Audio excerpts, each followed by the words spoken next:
குலசாமி super star Rajinikanth அவர்களோட வெற்றி திரைப்படமான கூலி ஆகஸ்ட் 14ஆம் தேதி அவரோட பொன்னு விழா ஆண்டில் ரிலீஸ் ஆக இருக்கு. அது சமயம் திருச்சி ரஜினி ரசிகர்கள் சார்பாக திருச்சி மாவட்டம் ஸ்ரீரங்கம் ரயில்வே ஸ்டேஷன் சாலையில் அமைந்துள்ள அருள்மிகு தண்டுமாரியம்மனுக்கு விசேஷ அர்ச்சனை அபிஷேகம் செய்து மிக பிரம்மாண்டமான படையல் போட்டு அன்னதானம் வழங்கியிருக்கோம். இந்த நிகழ்ச்சியில் எதுக்கு இந்த தந்தி டிவி மட்டும் நாங்கள் கூப்பிட்ருக்கோம் அப்படின்னா, என்னோட அன்பு தலைவர் தமிழ்நாட்டுக்கு ஃபஸ்ட்டு நான் வரும்பொழுது நான் தினத்தந்தி பேப்பரை பார்த்து தான் தமிழே கற்றுக்கிட்டேன்னு சொன்னார்.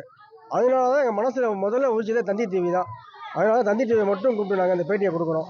ஏன்னா தலைவருக்கும் தந்தி டிவிக்கும் மிகப்பெரிய தொடர்பு இருக்குது. அதனால தான் ஒரு தந்தி டிவி நாங்கள் கூப்பிட்ருக்கோம். மேற்கொண்டு இந்த படம் இம்மாலே வெற்றி அடையணும்னு சொல்லி நாங்கள் ஆண்டவன் அருள் வேண்டி இந்த மிகப்பெரிய அன்னதானத்தையும் மிக பிரம்மாண்டமான பூஜை ஏற்பாடு பண்ணியிருக்கோம். வாழ்க ரஜினி.